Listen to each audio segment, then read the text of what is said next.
സ്നേഹം, ദിവ്യസ്നേഹം, സ്നേഹം, ദിവ്യസ്നേഹം. ലോത്തിന്റെ കാലത്ത് എന്താണ് സംഭവിച്ചത്?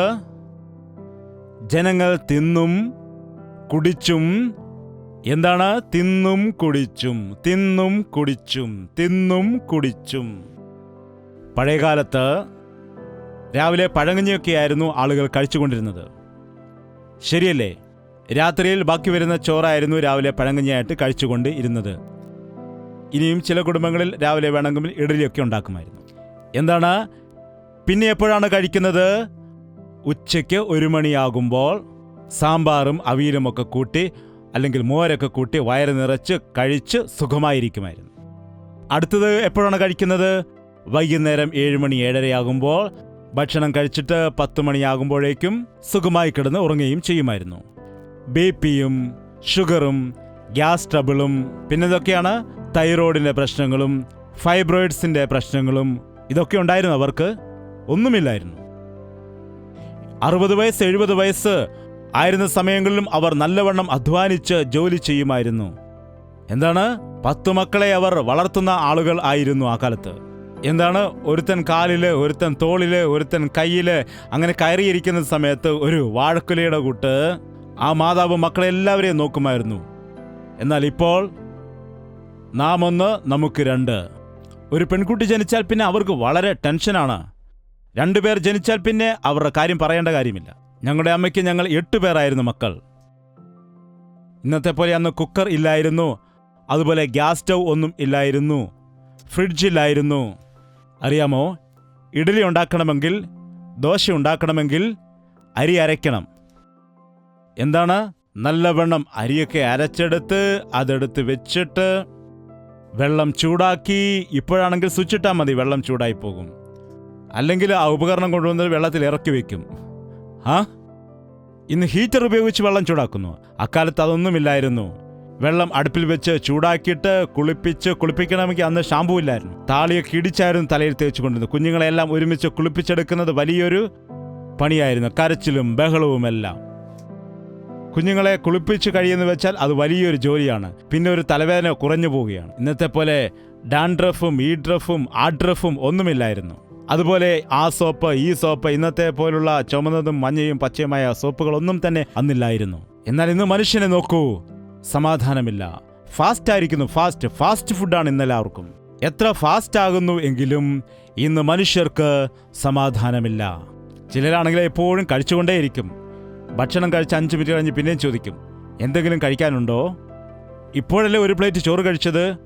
അതെയോ, കുറച്ച് കപ്പലണ്ടി ഉണ്ടെങ്കിൽ ഇങ്ങെടുക്കുക, അല്ലെങ്കിൽ കുറച്ച് മിക്സർ ഇങ്ങെടുത്തോണ്ട് വാ. അവന് കഴിക്കുന്ന കാര്യമല്ല, വേറെ ഒരു പണിയുമില്ല. പണി ചെയ്യുന്ന ആളുകളാണെങ്കിൽ കഴിക്കുവാൻ മറന്നുപോകും. പണിയില്ലാത്തവൻ എന്തു ചെയ്യും? അവന് തീറ്റിയാണ് പണി. എപ്പോഴും അത് നിങ്ങൾ ഓർക്കുക. നാം ജീവിക്കാൻ വേണ്ടിയാണ് കഴിക്കേണ്ടതല്ലാതെ കഴിക്കാൻ വേണ്ടി ജീവിക്കരുത്. ജനങ്ങൾ തിന്നും കുടിച്ചും ഭക്ഷണം ടി-വിയിൽ നിറച്ചും ഭക്ഷണത്തെക്കുറിച്ചുള്ള അഡ്വർടൈസ്മെന്റാണ്. എവിടെ നോക്കിയാലും ആഹാരത്തെക്കുറിച്ചുള്ള പാക്കറ്റ്സുകൾ, റെഡിമെയ്ഡ് ചിപ്സ്, അങ്ങനെ ഇതെല്ലാം കഴിച്ച് മനുഷ്യൻ എങ്ങനെയാവുകയാണ്? റോബോട്ടിനെ പോലെ ആവുകയാണ് ഓരോരുത്തരും. ഈ രോഗത്തിന്റെ എല്ലാം കാരണം എന്താണെന്നറിയാമോ? അതിലുപയോഗിക്കുന്നതായ പ്രിസർവൻസ്, അതിലുപയോഗിക്കുന്നതായ കെമിക്കൽസ്, ഇതെല്ലാം മനുഷ്യന്റെ ശരീരം മുഴുവൻ രോഗങ്ങൾ സമ്മാനിക്കുകയാണ്. കിഡ്നി നശിച്ചു പോകുന്നു. കിഡ്നി സ്റ്റോൺ ആണെന്ന് യുവജനങ്ങൾ പോലും ഇന്ന് പറയുന്നു. കഴിഞ്ഞ ദിവസം ഒരു യൗവനക്കാരൻ്റെ അടുക്കൽ വന്ന് പറയുകയാണ്, അവന് ഏകദേശം 20 വയസ്സേ കാണുകയുള്ളൂ. അവൻ വന്ന് പറയുകയുണ്ടായി, അവൻ്റെ കിഡ്നി ഇൻഫെക്ഷൻ ആയിരിക്കുന്നു, അത് ട്രാൻസ്പ്ലാന്റ് ചെയ്യുവാൻ ഇടയായി, പ്രാർത്ഥിക്കണമെന്ന് പറയുന്നു. എങ്ങനെയാണ് ഈ പ്രായത്തിൽ തന്നെ കിഡ്നി നശിച്ചു പോകുവാൻ ഇടയാകുന്നത്? പണ്ടുകാലത്തൊക്കെ കിഡ്നി പ്രോബ്ലം എന്നത് നാം കേട്ടിട്ട് പോലും ഇല്ലായിരുന്നു. എന്നാൽ ഇന്ന് ജനങ്ങൾ ആവശ്യമില്ലാത്തതെല്ലാം കഴിച്ച്, കഴിച്ചത് ദഹിക്കുന്നതിന് വേണ്ടി ഗുളിക കഴിച്ച്, കഴിക്കുന്നത് ദഹിക്കാൻ. ആഹാരത്തിന് മുൻപൊരു ഗുളിക, ആഹാരത്തിന് ശേഷം ഒരു ഗുളിക, ആഹാരത്തിന് അരമണിക്കൂർ മുമ്പ് ഇത് കഴിക്കുക, ആഹാരത്തിന് ശേഷം ഇത് കഴിക്കുക, പിന്നെ അത് കഴിക്കുക. അതാണ് സംഭവം. ഇത് അന്ത്യകാലമാണ്. തീറ്റിപ്രിയന്മാരും മദ്യപന്മാരും, തീറ്റിപ്രിയന്മാർക്കും മദ്യപാനികൾക്കും എന്തു സംഭവിക്കുമെന്നാണ് ബൈബിൾ പറയുന്നത്? ബലവാന്മാരാകുമെന്നാണോ? ദരിദ്രന്മാരായിത്തീരും. നിദ്രാലുത്വം പഴം തുണി ഉടുക്കുമാറാക്കും. മനുഷ്യൻ ഭക്ഷണം കഴിക്കുന്നതിന് വേണ്ടി എത്രയോ സമയം ചെലവഴിക്കുമെന്ന് നോക്കൂ. മനുഷ്യൻ ആഹാരം പാകം ചെയ്യുവാൻ എത്രമാത്രം സമയം ചെലവഴിക്കുമെന്ന് നോക്കൂ. മനുഷ്യൻ തിന്നും കുടിച്ചും. നാം കുടിക്കണം. എന്താണ് കുടിക്കേണ്ടത്? വെള്ളം കുടിക്കണം. എന്താണ്? ഇന്ന് ആളുകൾ പച്ചവെള്ളം കുടിക്കുകയില്ല, കോഫിയും ചായയുമാണ് കുടിക്കുന്നത്, കൂൾ ഡ്രിങ്ക്സ് ആണ് കുടിക്കുന്നത്. ഇതൊരു കാറ്റഗറി. ഇനിയും ചില ആളുകളുണ്ട്, അയ്യോ ഞാൻ ഇതൊന്നും കുടിക്കത്തില്ല, ഞാൻ ഇമ്പോർട്ടഡ് വൈനേ കുടിക്കുകയുള്ളൂ, ബിയറാണ് കുടിക്കുന്നത്, മദ്യമാണ് കുടിക്കുന്നത്, വിസ്കി കുടിക്കും, ബ്രാൻഡി, റമ്മ്, ഗിമ്മ്, ഹമ്മ്, ഏതൊക്കെയോ പേരുകളുണ്ട്. ശരിയല്ലേ? ഇവിടെ മനുഷ്യൻ അധ്വാനിക്കുന്ന സമ്പത്തോ എല്ലാം കൂടി മദ്യപിക്കുന്നതിന് വേണ്ടി ചെലവഴിക്കുന്നു. ഒരു നിമിഷം നിങ്ങൾ ആലോചിക്കുക, നിങ്ങളുടെ സമ്പാദ്യത്തിൽ പകുതി സമ്പാദ്യം ആഹാരത്തിന് വേണ്ടി ചെലവഴിക്കുന്നവരുണ്ട്, ഭക്ഷണത്തിന് വേണ്ടി ചെലവഴിക്കുന്നവരുണ്ട്, മദ്യപാനത്തിനായി ചെലവഴിക്കുന്നവരുണ്ട്. മനുഷ്യൻ എത്രയും വെള്ളം കുടിച്ചാൽ അത്രയും ശരീരത്തിന് നല്ലതാണ്. മനുഷ്യന്റെ തലച്ചോറ് പ്രവർത്തിക്കുവാൻ വേണ്ടി വെള്ളം ആവശ്യമാണ്, ഹൃദയത്തിന് വെള്ളം ആവശ്യമാണ്. ശരീരത്തിൽ കൂടുതൽ ഭാഗവും വെള്ളത്താൽ നിറഞ്ഞിരിക്കുന്നു. അതിന്റെ കണക്കെനിക്കറിയില്ല. എല്ലാ അവയവങ്ങൾക്കും വാട്ടർ ഫ്ലോ ഉണ്ടെങ്കിൽ അത് ശുദ്ധിയായിരിക്കും, അപ്പോൾ തന്നെ ഫിൽട്ടറായിട്ട് ആരോഗ്യമായിരിക്കുവാനിടയാകും. ഈ കാലത്ത് മനുഷ്യർ തിന്നരുതാത്തത് തിന്നുന്നു, കുടിക്കരുതാത്തത് കുടിക്കുന്നു, തിന്നും കുടിച്ചും വിവാഹം കഴിച്ചും വിവാഹത്തിന് കൊടുത്തും. ഒരു മനുഷ്യൻ എത്ര തവണയാണ് വിവാഹം കഴിക്കുന്നത്? എത്ര തവണയാണ് വിവാഹം കഴിക്കുന്നത്? മനുഷ്യന് വിവാഹം ഒരിക്കൽ മാത്രമാണ്. മരണം വരെ ആ ദമ്പതികൾ വേർപിരിയുവാൻ ഒരിക്കലും പാടില്ല. വിദേശ രാജ്യങ്ങളിൽ എവിടെയോ അങ്ങനെയുള്ള രീതികൾ ഉണ്ടായിരുന്നു. എന്നാൽ ഇന്ന് നമ്മുടെ ഭാരതത്തിൽ തന്നെ കല്യാണം കഴിച്ച് 3-ാം ദിവസം തന്നെ എനിക്ക് ഇയാളെ ഇഷ്ടമല്ല എന്ന് പറഞ്ഞ് എല്ലാം നോക്കിയിട്ടാണ്. ആദ്യം ബയോഡാറ്റ പരിശോധിക്കും, ഫോട്ടോ പരിശോധിക്കും. എന്താണ്? ചിലരാണെങ്കിൽ ജാതിയും മതവും ജാതകവും എല്ലാം നോക്കിയിട്ട് വിവാഹം കഴിച്ചതിന് ശേഷം കല്യാണം കഴിഞ്ഞൊരു 3 മാസം കഴിഞ്ഞ് അല്ലെങ്കിൽ ഒരു 6 മാസം കഴിഞ്ഞിട്ട് എനിക്ക് അയാളെ ഇഷ്ടമല്ല മമ്മി, ഞാൻ വരികയാണ്, എനിക്കിഷ്ടമല്ല. അപ്പോൾ മമ്മി എന്ത് പറയണം? അത് തെറ്റാണ്, അങ്ങനെ ചെയ്യരുത് മോളെ, വിവാഹം കഴിച്ചതിന് ശേഷം അങ്ങനെ വരുവാൻ പാടില്ല എന്ന് പറയേണ്ടതല്ലേ? എന്നാൽ മമ്മി എന്താണ് പറയുന്നത്? ഇഞ്ഞു പോരെ മോളെ, അവനല്ലെങ്കിൽ വേറൊരുത്തൻ, ഞാനിവിടെ ഉണ്ടല്ലോ നിനക്ക്, നമുക്ക് വിവാഹം വേർപെടുത്താം എന്ന് പറയുന്ന മാതാപിതാക്കളുള്ളത് എത്ര ദുഃഖകരമാണ്. ഈ കാലത്ത് വിവാഹം കഴിഞ്ഞ ഭാര്യ ഭർത്താക്കന്മാർ എത്ര പെട്ടെന്നാണ് വിവാഹമോചനം നേടുന്നത്. ഒരു ലോയറിന്റെ അടുക്കൽ ചെന്നിട്ട് നിങ്ങൾക്ക് വരുന്നതായ കേസുകൾ മോഷണത്തിന്റെയാണോ അതോ വഞ്ചനയുടേതോ പിടിച്ചുപറിയുടെയോ എന്താണെന്ന് ചോദിച്ചു നോക്കൂ. അവർ എന്ത് പറയുമെന്നറിയാമോ? ഞങ്ങൾക്ക് വരുന്ന കേസുകളിൽ ഏറ്റവും കൂടുതൽ എന്താണെന്ന് വെച്ചാൽ ഭാര്യ ഭർത്താക്കന്മാർ കലഹമുണ്ടാക്കി വിവാഹമോചനത്തിന് വേണ്ടി വരുന്നു. വിവാഹം കഴിച്ച് വിവാഹമോചനം ചെയ്തിട്ട് വീണ്ടും വിവാഹം കഴിക്കുന്നു. കർത്താവ് ഇപ്രകാരം പറയാനിടയായി, വിവാഹം കഴിഞ്ഞ് ഭാര്യയെ വേർപിരിഞ്ഞിട്ട് മറ്റൊരുത്തിയെ വിവാഹം ചെയ്യുന്ന വ്യക്തി വ്യഭിചാരം ചെയ്യുകയാണ്. ഉപേക്ഷിക്കപ്പെട്ടവളെ വിവാഹം ചെയ്യുന്നവൻ വ്യഭിചാരം ചെയ്യുകയാണ്. വ്യഭിചാരം ചെയ്യുന്നവനെയും വേശ്യകളെയും ദൈവം ന്യായം വിധിക്കുവാൻ ഇടയാകും. അശുദ്ധി സംഭവിക്കാതിരിക്കാൻ എല്ലാ മനുഷ്യർക്കും സ്വന്തം ഭാര്യ ഉണ്ടായിരിക്കണം. ഓരോ സ്ത്രീക്കും സ്വന്തം ഭർത്താവ് ഉണ്ടായിരിക്കണം. നിന്റെ ഭർത്താവിൽ നീ സന്തോഷിക്കണം, നിന്റെ ഭാര്യയിൽ നീ സന്തോഷിക്കണം. നിങ്ങൾ രണ്ടുപേരും ഒരുമിച്ച് സന്താനോൽപാദനം ചെയ്ത് അനുഗ്രഹിക്കപ്പെട്ടവരായി ഭൂമിയിൽ പെരുകണം. അതായിരുന്നു ദൈവത്തിന്റെ പദ്ധതി. ഇന്ന് വിവാഹത്തെ വിചിത്രമാക്കി മാറ്റിയിരിക്കുന്നു. വിവാഹം ചെയ്തിട്ട് വേർപിരിയുകയാണ്. എത്രയോ പുരുഷന്മാർ ഭാര്യയെയും മക്കളെയുമെല്ലാം ഉപേക്ഷിക്കുന്നുണ്ട്. കഴിഞ്ഞ ദിവസം ഒരു സഹോദരി കരഞ്ഞുകൊണ്ട് വന്ന് പറഞ്ഞു, നോക്കൂ, എനിക്ക് പെൺകുട്ടി ജനിച്ചെന്ന് പറഞ്ഞ് എന്നെ എൻ്റെ സ്വന്തം വീട്ടിലേക്ക് ഭർത്താവ് പറഞ്ഞുവിടാനിടയായി. ഇപ്പോൾ ഒരു 6 മാസം കഴിഞ്ഞിരിക്കുന്നു, എനിക്ക് പെൺകുട്ടി ജനിച്ചെന്ന് പറഞ്ഞിട്ട് ഇതുവരെ എൻ്റെ ഭർത്താവ് എൻ്റെ കുഞ്ഞിനെ കാണുവാൻ വന്നിട്ടില്ല. എൻ്റെ അമ്മായിയമ്മ സമ്മതിക്കുന്നില്ലെന്നാണ് പറയുന്നത്. അമ്മായിയമ്മ സ്ത്രീയല്ലേ? എത്ര വിചിത്രമായ കാര്യമാണ്. അമ്മായിയമ്മ സ്ത്രീയല്ലേ? ഒരു പെൺകുഞ്ഞ് ജനിക്കുകയാണെങ്കിൽ അത് ഭാര്യയുടെ കുഴപ്പം കൊണ്ടാണോ? ഭാര്യയുടെ തെറ്റാണോ? രണ്ടുപേരുടെയും കുഞ്ഞല്ലേ? രണ്ടുപേർക്കും ജനിച്ച കുഞ്ഞല്ലേ? അതോ ഭാര്യയ്ക്ക് മാത്രം ജനിച്ച കുഞ്ഞാണോ? എന്താണ് ജനം ഇത് മനസ്സിലാക്കാത്തത്? പെൺകുട്ടി ജനിച്ചെന്നും പറഞ്ഞ ഭാര്യയെ സങ്കടപ്പെടുത്തുകയാണ്. അവൾ 10 മാസം ചുമന്ന് വേദനയോടെ പ്രസവിച്ചു. ആ കുഞ്ഞിനെ കണ്ടിട്ട് ഭർത്താവ് സന്തോഷിക്കണം, അവരുടെ മാതാപിതാക്കൾ സന്തോഷിക്കണം എന്ന് ദൈവം ആഗ്രഹിക്കുമ്പോൾ ഇന്നുള്ളതായിരിക്കുന്നതായ മനുഷ്യർ നിസ്സാര കാര്യങ്ങൾക്ക് വേണ്ടി വിവാഹമോചനത്തിന്റെ വക്കിലെത്തുകയാണ്. കുഞ്ഞുങ്ങൾ ഉണ്ടാകാത്തത് കൊണ്ട് വിവാഹമോചനം ചെയ്യുന്നവരുണ്ട്. കുഞ്ഞുങ്ങൾ ഇല്ല എങ്കിൽ അത് ഭാര്യയുടെ തെറ്റുകൊണ്ടല്ല, നിന്റെ തെറ്റും ഉണ്ട്. നിങ്ങൾ രണ്ടുപേരും ഒരുമയോടെ പ്രാർത്ഥിക്കുകയാണെങ്കിൽ സന്താനത്തെ ദൈവം നൽകും. റിബേക്കയ്ക്ക് മക്കളില്ലായിരുന്നു, അവൾ മച്ചിയായിരുന്നു. ഇസ്ഹാക്ക് അവളെ വിട്ടുപിരിഞ്ഞിട്ട് വേറെ വിവാഹം കഴിച്ചോ? ഇസ്ഹാക്ക് എന്താണ് ചെയ്തത്? തന്റെ ഭാര്യയ്ക്ക് വേണ്ടി അവർ ഒരുമിച്ച് പ്രാർത്ഥിച്ചപ്പോൾ ദൈവം ഇരട്ടക്കുട്ടികളെ കൊടുത്തു. വിവാഹം കഴിക്കുന്ന സമയത്ത് എത്ര പേർക്ക് ഇവിടെ വിവാഹം കഴിഞ്ഞവരുണ്ട്? ദൈവം ഇത് കൈ ഉയർത്താമോ? ദൈവത്തിന് സ്തോത്രം. വിവാഹം കഴിയാത്തവർ കൈ ഉയർത്തു. മടി കാണിക്കണ്ട, നിങ്ങൾ കൈ ഉയർത്തിക്കൊള്ളൂ. ദൈവത്തിന്റെ ഹിതപ്രകാരം വിവാഹം കഴിക്കുക. ലോകത്തിലെ ആകർഷണത്തിൽ പെട്ടുപോകരുത്. ലവ്, സിനിമാ പ്രേമമൊക്കെ നോക്കിയിട്ട് ആരെങ്കിലും ഐ ലവ് യു എന്ന് പറഞ്ഞാൽ അതിന്റെ അർത്ഥം എന്താണെന്ന് വെച്ചാൽ, ഒരു പെൺകുട്ടി വിവാഹം കഴിക്കുന്നതിന് മുൻപ് പുരുഷനോടോ അല്ലെങ്കിൽ ഒരു പുരുഷൻ പെൺകുട്ടിയോടോ വിവാഹത്തിന് മുൻപ് പറയുകയാണെങ്കിൽ ഐ കിൽ യു എന്നാണ് അർത്ഥം. അങ്ങനെ ചിന്തിച്ചുകൊണ്ട് ജാഗ്രതയോടെ ഉപയോഗിക്കുക. ശ്രദ്ധിക്കുക. ലവ് എന്ന് പറഞ്ഞിട്ട് എന്നെ കൊല്ലുവാൻ വേണ്ടിയാണ് എന്ന് മനസ്സിലാക്കി അങ്ങനെയുള്ള ബന്ധത്തിൽ ആദ്യത്തെ SMS തന്നെ, ഒന്നാമത്തെ കോളിൽ തന്നെ നിങ്ങൾ കട്ട് ചെയ്യുക. അല്ലെങ്കിൽ 3 മാസം കഴിഞ്ഞാൽ പിന്നെ ലിങ്ക് ഉണ്ടാകാനിടയാകും, അറ്റാച്ച്മെന്റ് കൂടാനിടയാകും, പിശാച് നിങ്ങളുടെ ചുറ്റും നൂല് വരിയാനിടയാകും. നൂലല്ലേ, അത് പൊട്ടിച്ചു കളയാമെന്ന് ഒരുവൻ പറഞ്ഞു. നൂലുണ്ടല്ലോ, ചെറിയ നൂല്, അത് ചുറ്റുമെന്ന് പറഞ്ഞു. നൂലല്ലേ, കുഴപ്പമില്ല, പൊട്ടിച്ചു കളയാമെന്ന് പറഞ്ഞു. അതൊരു 200 തവണ ചുറ്റിക്കഴിഞ്ഞാൽ ഇപ്പോൾ പൊട്ടിക്കാൻ കഴിയുമോ? ഒരു ഫോൺ കോൾ അല്ലേ, കുഴപ്പമില്ല, സംസാരിച്ചാൽ എന്താണ് പറ്റുന്നത്? അങ്ങനെ പറഞ്ഞ് അവസാനം എന്താണ് സംഭവിക്കുന്നത്? അവരുമായിട്ട് ബന്ധിക്കപ്പെട്ടു പോകും. പിന്നീട് പുറത്തു വരുവാൻ കഴിയാതെ അനേകം ആളുകൾ ഇന്ന് ബുദ്ധിമുട്ടുന്നുണ്ട്. അന്ത്യകാലത്തിന്റെ ലക്ഷണങ്ങളാണിത്. ഇന്ന് പകുതിയിൽ കൂടുതൽ യൗവനക്കാരും മാതാപിതാക്കൾ വിവാഹം ചെയ്തു കൊടുക്കുന്നതിനായിട്ട് കാത്തിരിക്കുന്നില്ല. മാതാപിതാക്കളോട് അവർ പറയുന്നില്ല. അവരുടെ ഇഷ്ടമനുസരിച്ച് അവർക്കിഷ്ടമുള്ള ആളുകളെ അവർ തിരഞ്ഞെടുക്കുന്നു. പിന്നീട് എന്താണ് പറയുന്നത്?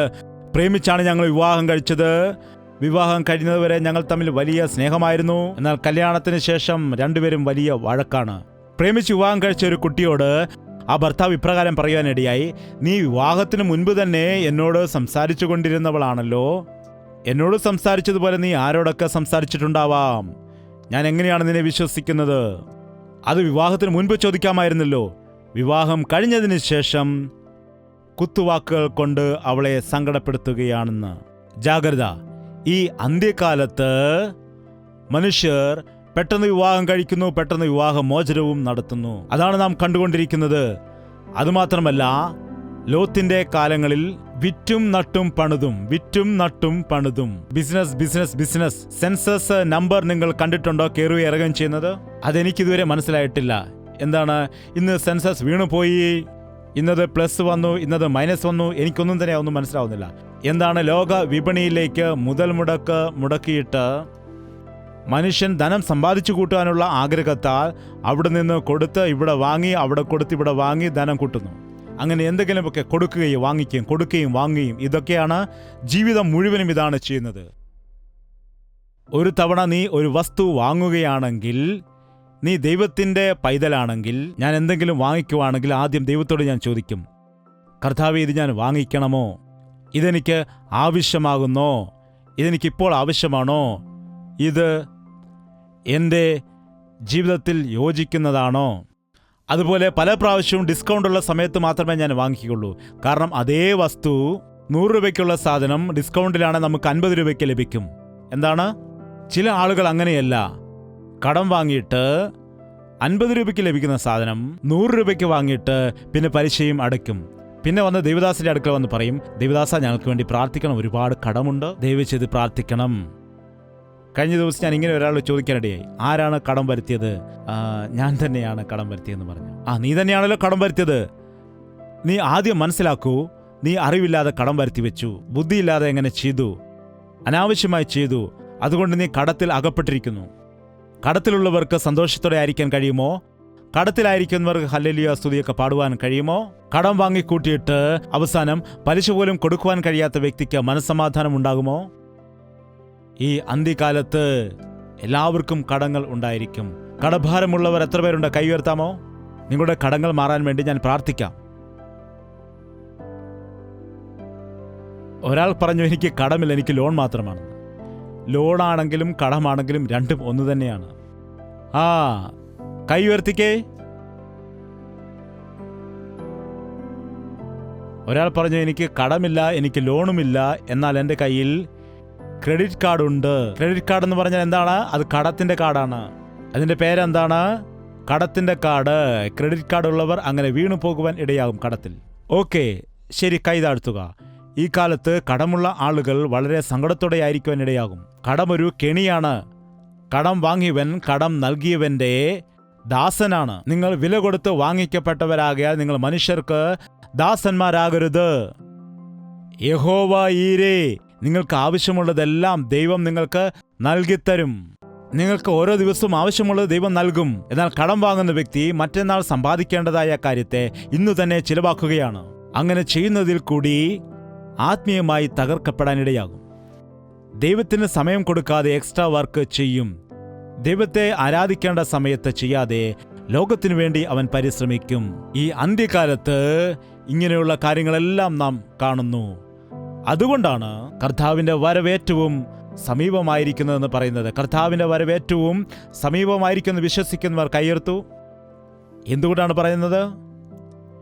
അവൻ എപ്പോൾ വരും? വേഗത്തിൽ വരുമെന്ന് എൻ്റെ മുത്തച്ഛനും പറഞ്ഞിട്ടുണ്ട്. എന്താണ് വേഗത്തിൽ വരുമെന്ന് നിങ്ങളുടെ പാസ്റ്റർ എന്ന് പറഞ്ഞിട്ടില്ലേ? അന്നും പറഞ്ഞു, ഇന്നും പറയുന്നു. കർത്താവ് എപ്പോഴാണ് വരുന്നത്? ചില ആളുകൾ യേശുവിനെ കളിയാക്കാറുണ്ട്. യേശുക്രിസ്തുവിന് വരുന്നത് സാധിക്കുന്നില്ല എന്ന് പറഞ്ഞ്. മനുഷ്യൻ പരാജിതനാകാമെന്നാൽ ദൈവം ഒരിക്കലും പരാജയപ്പെടില്ല. അവൻ ജയാളിയായ ദൈവമാണ്. അവൻ വരുമെന്ന് പറഞ്ഞാൽ തീർച്ചയായും വരും. യേശുക്രിസ്തു ഈ ലോകത്തിലേക്ക് വരുമെന്ന് പറഞ്ഞ് പഴയ നിയമ പുസ്തകത്തിൽ ഒരുപാട് പ്രവചനങ്ങളിൽ പറഞ്ഞിട്ടുണ്ട്. ആ പ്രവചനത്തിന്റെ നിവർത്തീകരണത്തിനായി തക്ക സമയത്ത് യേശുക്രിസ്തു ഈ ലോകത്തിലേക്ക് വരാനിടയായി. നമ്മുടെ പാപത്തിന്റെ പരിഹാരമായി ക്രൂശിൽ തന്റെ ജീവനെ ഏൽപ്പിച്ചു കൊടുത്തു. മരണത്തിന്റെ അധികാരിയായിരുന്ന പിശാചിനെ മരണത്താൽ തന്നെ ജയിച്ച് ക്രൂശിൽ തന്റെ ജീവനെ ബലിയായി അർപ്പിച്ചിട്ട് അവൻ മരണത്തെ ജയിച്ച് എഴുന്നേറ്റു. അവൻ എഴുന്നേറ്റ ശേഷം 40 ദിവസത്തോളം ഭൂമിയിൽ സഞ്ചരിച്ചിട്ട് അനേകർക്ക് താൻ ജീവനോടെ ഇരിക്കുന്നുവെന്ന് ബോധിപ്പിച്ചു കൊടുത്തു. പിന്നീട് 500ഓളം ആളുകൾ നോക്കി നിൽക്കെ അവൻ സ്വർഗത്തിലേക്ക് ആരോഹണം ചെയ്തുപോയി. എങ്ങനെയാണോ ക്രിസ്തു നിങ്ങളിൽ നിന്ന് സ്വർഗത്തിലേക്ക് കയറിപ്പോയത്, അതുപോലെ തന്നെ അവൻ തിരിച്ചു വരുവാൻ പോകുന്നു. നിങ്ങൾ പോയി സകല സൃഷ്ടിയോടും സുവിശേഷത്തെ അറിയിക്കുക. അവൻ വരുന്നതിനു മുൻപ് എല്ലാ മനുഷ്യരോടും യേശുക്രിസ്തു നിങ്ങൾക്ക് വേണ്ടി ജീവൻ നൽകിയിരിക്കുന്നു എന്ന വാക്ക് എല്ലാവരുടെയും ചെവികളിൽ കേൾക്കണം. അവൻ നിനക്ക് വേണ്ടി ജീവൻ നൽകിയിരിക്കുന്നു. അവൻ നിന്റെ പാപങ്ങൾ ക്ഷമിച്ചിരിക്കുന്നു. അവൻ നിന്നെ സ്വർഗത്തിലേക്ക് കൂട്ടിക്കൊണ്ടുപോകും എന്നുള്ളതായ വാക്കുകൾ ഓരോ വ്യക്തിയുടെയും ചെവിയിൽ ഒരു തവണയെങ്കിലും വീഴുവാനിടയാകണം. കർത്താവ് എന്തുകൊണ്ടാണ് വരുവാൻ താമസിക്കുന്നത്? സകല ജനത്തോടും സുവിശേഷം അറിയിക്കുന്നതിന് വേണ്ടിയാണ് അവന്റെ വരവ് താമസിക്കുന്നത്. വീടുകൾ തോറും സുവിശേഷം പറഞ്ഞാലും, വീതികൾ തോറും സുവിശേഷം പറഞ്ഞാലും, എത്രമാത്രം പറഞ്ഞാലും, എത്ര ദിവദാസന്മാർ പറഞ്ഞാലും എല്ലാവരിലേക്കും റീച്ച് ആവാത്തത് കൊണ്ടാണ് ഇപ്പോൾ ദൈവം ഡിജിറ്റൽ മീഡിയയിൽ കൂടി, സാറ്റലൈറ്റിൽ കൂടി, ഭൂമിയിലുള്ളതായ സകല ജനത്തോടും ടിവിയിൽ കൂടിയും, അതുപോലെ സോഷ്യൽ മീഡിയയിൽ കൂടിയും, യൂട്യൂബിൽ കൂടി, ഫേസ്ബുക്കുകളിൽ കൂടി, എന്താണ് മദ്രാസില് നമ്മുടെ സഭയിൽ നടക്കുന്നതായ ആരാധന, അമേരിക്കയിലുള്ളതായ നമ്മുടെ സഭയിലെ വിശ്വാസികൾ അവർ വീട്ടിൽ ഇരുന്നു കൊണ്ട് അവരുടെ കയ്യിലുള്ള ഫോണിൽ കണ്ടുകൊണ്ട് അവിടെ ആരാധനയിൽ പങ്കെടുക്കുവാനിടയാകുന്നു. അവർ വചനം കേട്ട് മുഴങ്കാലിൽ അവിടെ ഇരുന്ന് പ്രാർത്ഥിക്കുന്നു. ദൈവം എല്ലാവരിലേക്കും സുവിശേഷം എത്തിക്കുവാനുള്ള ഭാഗ്യം ജനത്തിന് ഒരുക്കിക്കൊണ്ടിരിക്കുന്നു. അതുകൊണ്ടാണ് കർത്താവിന്റെ വരവ് ഏറ്റവും അടുത്തിരിക്കുന്നത്. നിന്റെ വീട്ടിൽ തന്നെയുണ്ട് ദൈവത്തിന്റെ വചനം. നീ ഒന്ന് തിരിച്ചാൽ മതി. തിരിച്ചില്ലെങ്കിൽ ലഭിക്കില്ല. നിന്റെ വീട്ടിൽ മാത്രമല്ല, എല്ലാ വീട്ടിലും അതുണ്ട്, എല്ലാ വീട്ടിലുമുണ്ട്. എന്നാൽ നീ അത് റിസീവ് ചെയ്യുകയാണെങ്കിൽ അനുഗ്രഹിക്കപ്പെടും. അതുകൊണ്ട് ഏതു രീതിയിൽ നാം നോക്കിയാലും കർത്താവിന്റെ വരവ് ഏറ്റവും സമീപമായിരിക്കുന്നു എന്നറിയാം. അതുകൊണ്ട് നാം, അതായത് ആരാണ്? യേശുവിൽ വിശ്വസിക്കുന്നു എന്ന് പറയുന്നതായ നാം, എനിക്ക് വേണ്ടി കർത്താവ് ഈ ലോകത്തിലേക്ക് ഇറങ്ങി വന്നു എന്ന് വിശ്വസിക്കുന്നതായ നാം, ഞാൻ പോയിട്ട് നിങ്ങൾക്ക് സ്ഥലമൊരുക്കും, അതിനുശേഷം ഞാൻ ആയിരിക്കുന്നിടത്തേക്ക് നിങ്ങളെയും കൊണ്ടുപോകാനായി വീണ്ടും വരുമെന്ന് പറയുന്നതായ ദൈവത്തിന്റെ വാക്കുകൾ വിശ്വസിക്കുന്ന നാം ഓരോരുത്തരും കർത്താവ് വീണ്ടും വരുമെന്ന് ആശിക്കുന്നതായ നാം എല്ലാവരും ഭയത്തോടെ, വിശ്വാസത്തോടെ രക്ഷയെ മുൻപോട്ട് കൊണ്ടുപോകണം. അതുപോലെ നമ്മുടെ മനസ്സാക്ഷിയെ കാത്തു സൂക്ഷിക്കണം. നിങ്ങൾ ക്രിസ്തുവിനോടുകൂടെ ഉയർത്തെഴുന്നേറ്റപ്പെട്ടവരാണെങ്കിൽ നിങ്ങൾ ഭൂമിയിൽ ഉള്ളതല്ലാതെ ഉയരത്തിൽ ഉള്ളതു തന്നെ ചിന്തിപ്പീൻ എന്ന് വചനം പറയുന്നു. ഭൂമിയിലെ സമ്പത്തും സമ്പാദ്യമൊന്നും ഉണ്ടാക്കരുതെന്ന് പറയുന്നില്ല. ഭൂമിയിലുള്ളതായ വസ്തുവും വാഹനവും ഉപയോഗിക്കരുതെന്ന് പറയുന്നില്ല. അതുപോലെ നിങ്ങൾ ജോലി ചെയ്യാൻ പാടില്ല, സമ്പത്തുണ്ടാക്കാൻ പാടില്ല എന്നൊന്നും കർത്താവ് പറയുന്നില്ല. എന്നാൽ നിങ്ങളുടെ മനസ്സ് ഭൗതിക കാര്യങ്ങളിൽ മാത്രം വയ്ക്കുവാൻ പാടില്ല. നമ്മുടെ പൗരത്വം, നമ്മുടെ ആധാർ കാർഡ് എവിടെയാണുള്ളത്? ദൈവത്തിന്റെ കയ്യിലാണുള്ളത്. ഈ ലോകത്തിൽ നാം യാത്രികർ ആകുന്നു, യാത്രക്കാരാകുന്നു. തോണി വെള്ളത്തിലാണ് കിടക്കേണ്ടത്, എന്നാൽ വെള്ളം തോണിയിൽ വരുവാൻ പാടില്ല, മുങ്ങിപ്പോകും. ലോകത്തിൽ നാം ആയിരിക്കും, എന്നാൽ ലോകം നമ്മുടെ മനസ്സിൽ വരാൻ പാടില്ല. അതുപോലെ ലോകക്കാരെ പോലെ നാം കോപിക്കുകയും ദ്വേഷിക്കുകയും വഞ്ചിക്കുകയും അന്യായം ചെയ്യുകയും ലോകാശയും ധനമോഹവും ഉള്ളവരായിട്ട് ജീവിക്കാതെ വേഗത്തിൽ വരാൻ പോകുന്ന കർത്താവിന് വേണ്ടി നാം കാത്തിരിക്കണം. നമുക്ക് പ്രാർത്ഥിക്കാം. എല്ലാവരും എഴുന്നേറ്റ് നിൽക്കുക. എല്ലാ വ്യക്തികളും എഴുന്നേറ്റ് നിൽക്കുക. നമുക്ക് ജ്ഞാനം നൽകുന്ന കർത്താവിനോട് പ്രാർത്ഥിക്കാം. എനിക്ക് ഇന്റർവ്യൂവിലോ പാസ്സാകുവാൻ ജ്ഞാനം നൽകണമേ കർത്താവേ. അതുപോലെ എൻ്റെ ജീവിതത്തിൽ നല്ലൊരു ജോലി എനിക്ക് നീ നൽകണമേ ദൈവമേ. എൻ്റെ ഭാര്യയെയും മക്കളെയും പോറ്റുവാൻ എനിക്ക് നല്ലൊരു ജോലി നീ നൽകണമേ. എൻ്റെ ശരീരത്തിൽ ഒരുപാട് രോഗങ്ങളുണ്ട്, എനിക്ക് പരിപൂർണമായ സൗഖ്യം നീ നൽകണമേ. എൻ്റെ കുടുംബത്തിൽ സമാധാനമില്ല, എൻ്റെ ഭവനത്തിലേക്ക് നീ വരണമേ. നിന്റെ രക്ഷ എനിക്ക് നൽകണമേ ദൈവമേ. കർത്താവിനോട് നിങ്ങളുടെ മനസ്സ് തുറന്ന് പറയുക. നിങ്ങളുടെ ആവശ്യം എന്താണ്? നിങ്ങളുടെ കുറവ് എന്താണ്? നിങ്ങൾ ചോദിക്കുക. ചോദിപ്പിനെന്താ നിങ്ങൾക്ക് ലഭിക്കുമെന്ന് അവൻ പറഞ്ഞു. നിങ്ങൾ ചോദിക്കാത്തത് കൊണ്ടാണ് നിങ്ങൾക്ക് ലഭിക്കാത്തതെന്ന് പറയുന്നു. നിങ്ങൾ കർത്താവിന്റെ നാമത്തിൽ ചോദിക്കുന്നൊക്കെയും നിങ്ങൾക്ക് ലഭിക്കുമെന്ന് പറയുന്നു. നിങ്ങൾ വായ് തുറന്ന് ചോദിക്കുക. ചോദിക്കൂ. നിങ്ങൾ മനുഷ്യരുടെ അടുക്കൽ പോയി ചോദിക്കുന്നല്ലോ, നിങ്ങൾ അധികാരിയുടെ അടുക്കൽ പോയി ചോദിക്കുന്നുണ്ടല്ലോ, ഡോക്ടർമാരുടെ അടുക്കൽ പോയി ചോദിക്കുന്നുണ്ടല്ലോ, വക്കീലിന്റെ അടുക്കൽ പോയി നിങ്ങൾ കാൽ പിടിക്കുന്നുണ്ടല്ലോ. കർത്താവിന്റെ അടുക്കൽ നിങ്ങൾ ചോദിക്കുക. അവനോട് നിങ്ങൾ പറയുക. അവൻ നിങ്ങളുടെ നിലവിളി കേൾക്കുന്നവനാണ്. അവൻ നിങ്ങളുടെ പക്ഷത്ത് നിന്ന് യുദ്ധം ചെയ്യുന്ന ദൈവമാണ്. നിനക്ക് വേണ്ടി മധ്യസ്ഥത അണയ്ക്കുന്ന ദൈവമാണ്. നിനക്ക് വേണ്ടി പോരാട്ടം ചെയ്യുന്ന ദൈവമാണ്. നിന്റെ ഭർത്താവ് നിന്നോട് അനീതി കാണിച്ചാൽ നിന്റെ പക്ഷത്ത് നിന്ന് വാദിക്കുന്ന ഒരു ദൈവമുണ്ട്. അവനിൽ വിശ്വസിക്കൂ. കർത്താവേ, എന്നെ സഹായിക്കണമേ. എൻ്റെ ഭാര്യ എന്നോട് അനീതി കാണിച്ചു എന്ന് പറഞ്ഞ് വേദനിക്കണ്ട. ഈ ദൈവം നിന്റെ ഹൃദയത്തിൽ സമാധാനം നൽകി കുടുംബത്തെ അനുഗ്രഹിക്കും. വായ് തുറന്ന് പ്രാർത്ഥിക്കുക. രണ്ട് കരങ്ങളും ഉയർത്തിക്കൊണ്ട് നമുക്ക് പ്രാർത്ഥിക്കാം. പരിശുദ്ധനായ സ്നേഹമുള്ള പിതാവേ, ഒരിക്കൽ കൂടി നിന്റെ മക്കളെ നീ നോക്കണമേ. ഇവിടെ വന്ന ആരും തന്നെ വൃഥാവായി പോകുവാനിടയാകരുതേ. മക്കളില്ലാതെ ഭാരപ്പെടുന്നവർക്ക് നീ മക്കളെ കൊടുക്കുമാറാകണമേ. വിവാഹ കാര്യങ്ങൾ നടക്കാത്ത ദുഃഖത്തിൽ ആയിരിക്കുന്നവർക്ക് നല്ല വിവാഹ ബന്ധങ്ങൾ നീ ഏർപ്പെടുത്തി കൊടുക്കുമാറാകണമേ. ശരീരത്തിൽ പലവിധമായ രോഗമുള്ള ആളുകൾക്ക് നിന്റെ അടിപ്പിണരുകൾ കാരണമായി അവരുടെ ശരീരത്തിലെ രോഗങ്ങൾ പൂർണ്ണമായും സൗഖ്യപ്പെടുമാറാകട്ടെ. യേശുവിന്റെ നാമത്തിൽ സൗഖ്യപ്പെടുത്തുകയാണ്. കർത്താവേ, എല്ലാ കഷ്ടതയിൽ നിന്നും അവരെ വിടുവിക്കണമേ. സാമ്പത്തിക ഞെരുക്കത്തിൽ നിന്ന് അവരെ വിടുവിക്കണമേ. പിശാചിന്റെ തന്ത്രങ്ങളിൽ നിന്ന് അവരെ വിടുവിക്കണമേ. നിന്റെ ഹൃദയത്തിലേക്ക് ഞങ്ങളെ ചേർക്കണമേ.